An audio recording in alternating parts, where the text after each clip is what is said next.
We. Oh, ano yung nerves?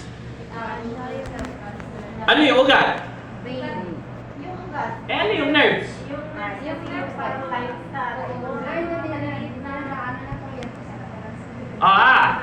Very good answer. Okay? So, ang nerves, hindi siya ugat. Ang ugat, veins. Daluyan ng dugo. Okay? Ang nerves, meron ka sa buong katawan mo niyan. Yung nerves, yung parang kuryente na nagsisignal sa utak mo ng mga bagay na nararamdaman mo. Okay? Kinurot ka, sinampal ka, sinuntok ka. Yung nerves mo sa katawan na nagsisignal sa utak mo na masakit yon. Okay? Lahat ng buong katawan natin may nerves. Pwera sa siko nyo. Kurutin nyo yung siko nyo. Sige. Try nyo. Kung masasaktan kayo, todo nyo yung kurot. Sasaktan kayo, try nyo kasi. Basta nyo niloloko kayo eh. Kurutin nyo yung siko nyo. Masakit hindi? Masakit siya ng konti lang. Wala yung sakit. Kahit ako kumurot niya, hindi ka masasaktan. Wala man. Kurutin nyo yung skin. Talat lamang good siya. Meron na lang. Wala, Sige sir. na, kurutin mo. Pag nasaktan ka, bigata 500. Hindi, joke lang. Okay? Buong katawan natin may nerves. Balat man good siya. More balat. Okay? Walang pakiramdam dito if ever. No? Pero, buong katawan mo may pakiramdam yan. For example, sinampal niyo yung katabi niyo. Sige, sampalin niyo.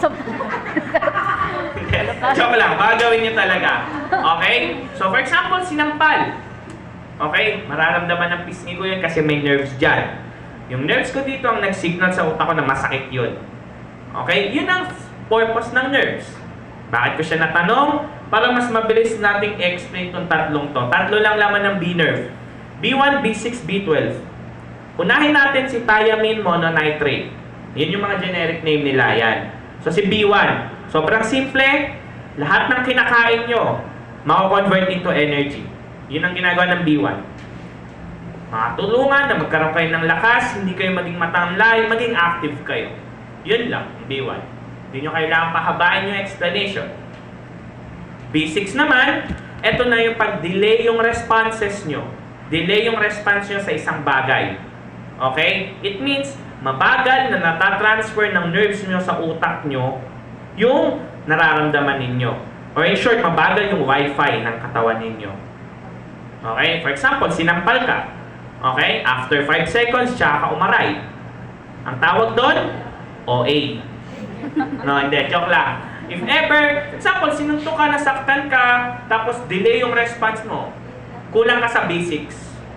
Delay response. Kaya siya transmitter. Mabagal na transfer ng nerves mo sa katawan. For example, itong kamay ko, kinulot ko.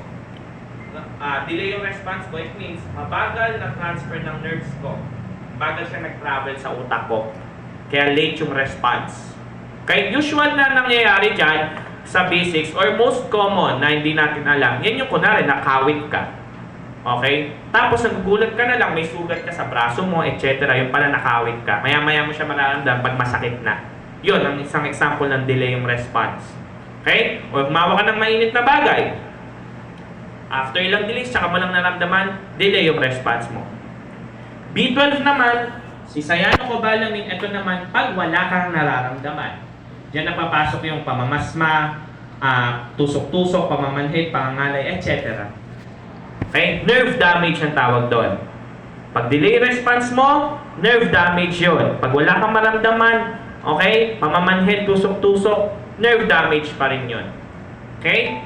Trivia, ang nerve sa katawan natin, pag namatay, hindi na nabubuhay. Hindi na nagre-regenerate pabalik. So for example, nakakaramdam na yung customer nyo. Sorry, nasid ako. Pag nakaramdam na yung customer nyo ng delay response, tapos namamanhid, tusok-tusok, tapos hindi pa rin siya nag-take ng B-complex, may chance na pag namatay yung nerves niya doon, habang buhay ng manhid yun. For example, nakakaramdam ka sa kamay mo, dalas ako mangalay, madalas kang mamanhid, etc.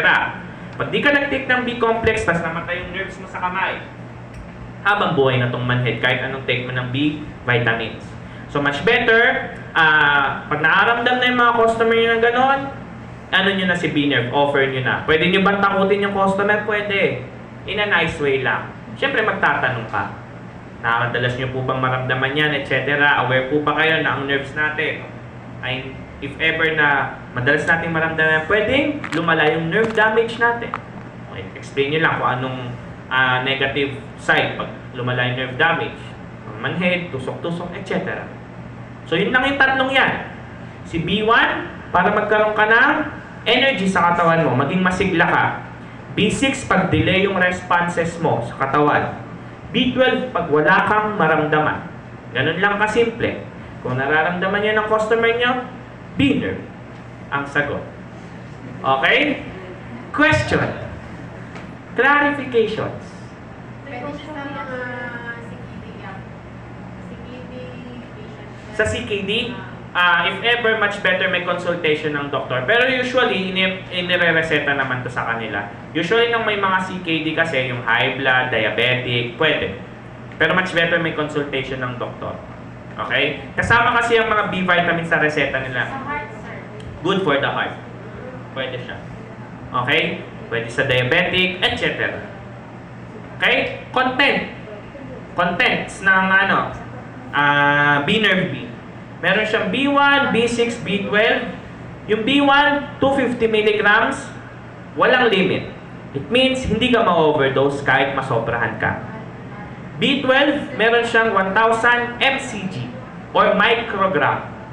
No limit din, it means hindi ka ma-overdose kahit marami kang intake. B6, 250 mg, pero ang upper safety limit ng isang adult hanggang 100 lang, 30 to 100 mg lang. So pag nasobrahan ka dyan, ma-overdose ka. So based dito sa sinasabi ko, pag nag-take ka ba ng B-nerve, ang limit lang ng tao hanggang 100. Yung B6 natin, 250. Ma-overdose ba o hindi? Yes or no lang. Based sa explanation ko, ang limit ng isang tao, 30 to 100 milligrams lang ng B6. Pero yung content natin, 250 milligrams. Pag nag-take ba ang isang tao, ma-overdose o hindi? Yes or no? No. Bakit no? Water soluble, sir. Okay. Pero, if ever, bakit nagkaroon ng limit? Ba't 100 lang? No effect? Effective na siya. Effective na siya?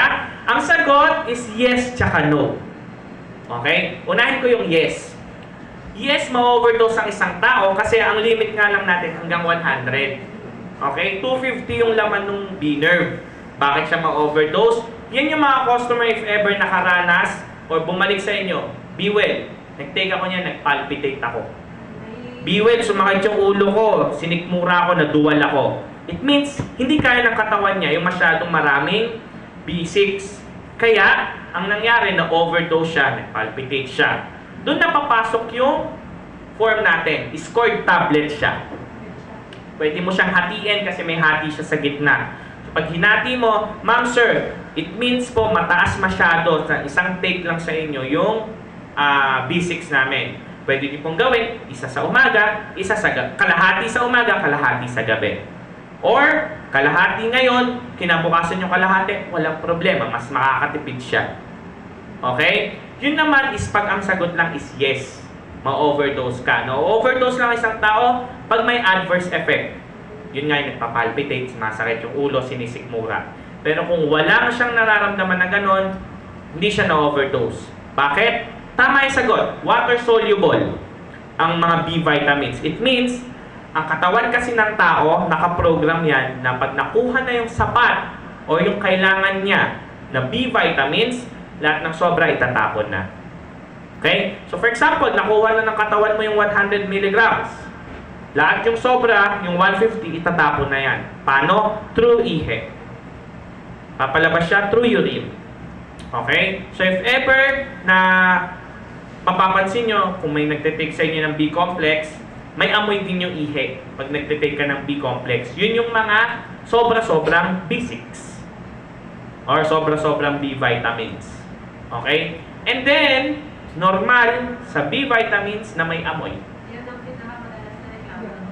Anong sinasagot nyo pag ganon? Sabi ko, pag normal sa mga matataas ang B12, himayasan na. Bakit?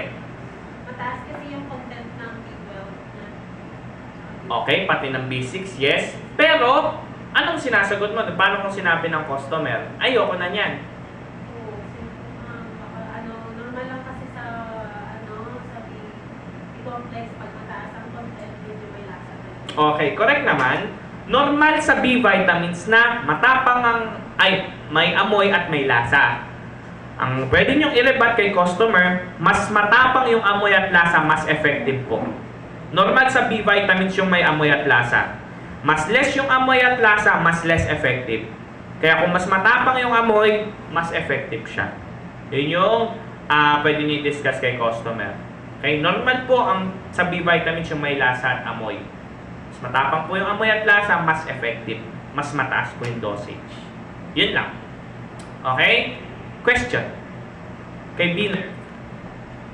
Clarifications. 18 pataas. Much better 25 pataas. Pero pwede na siya 18. Yun naman is makakaranas na kasi yung mga 18 ng mga nerve damage, etc. Lalo na kung unhealthy yung lifestyle nila. Okay? Benefits. Nakakatulong na ma-convert lahat ng kinain natin into energy. Ito yung B1. Okay? Nakakatulong makapagpababa ng sugar sa katawan, insulin. So if ever nakakatulong malesen yung sugar sa katawan, mababalance. So pwede siya sa diabetic. Okay? Naiwasan yung pamamanhid, pangingilo, pangangalay, etc. For better functioning of brain means mas magiging active yung memory mo. Kung kailangan mo may kapisaduhin, may kailangan mong tandaan, o gusto mo maging active lang, hindi ka maging antukin, nakakatulong ang B-nerve. Kasi nga, bibigyan ka niya ng lakas at then at the same time, magiging active ka. Prevents nerve damage. Counted as nerve damage yung delay yung response, tsaka yung pamamanhid, tusok-tusok, etc. Nakakatulong maging healthy yung nervous system mo, nagbibigay ng lakas sa katawan mo, and then, nakakatulong labanan yung stress or combat stress. In what way nakakatulong ang B vitamins mag-produce ng good hormones? Kaya pag stress ka kasi, may anxiety ka, nade-depress ka, nag-overthink ka. Ang dami mong iniisip. Kaya nasisira yung mga good hormones sa utak mo. Kaya sumasakit yung ulo mo. Okay? So if ever mag-take ka ng B-nerve, nakatulong siyang mag-produce ng good hormones para mabalance. Kumalma yung isip mo. Okay? Then at the same time, mabawasan yung isipin mo. In what way? Pag nag-produce ng good hormones, ano ba yung mga good hormones? Yan na yung pag masaya ka, pag in love ka, pag nananalo ka, etc. Yun yung mga good hormones, yung positive. So nakakatulong ang B vitamins na mas makapag-produce niyan.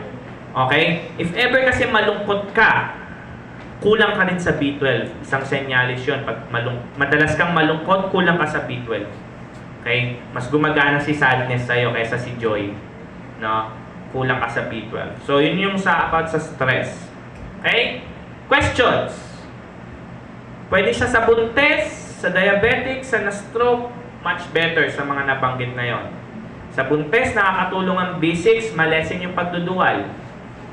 Okay? Yung B12 for brain enhancement ng bata. So, nasa sinapupunan pa lang, tumatalino na yung bata. Sa mga kinipilyo. Sa may Kidney failure. much better may consultation ng doktor, pero yes, pwede siya. Heart failure, lahat. Okay? Question. Sa 13, sir, pwede siya kanang tungaon lang. Sa 13, much better may consultation ng doktor. Pero, ayaano ko sa 13, if ever, let's say, obese. Oh. No? Unhealthy yung diet, pwede. Ah, Okay, case-to-case basis, pero anuhin natin 18 pataas, at least 18. Nakakaano kasi tayo, naka-undergo tayo sa RX eh. Okay? Pero if ever may consultation or in need talaga, pwede at lower age, pero much better may consultation. Huwag sa atin manggagaling. Okay? Question. Clarifications.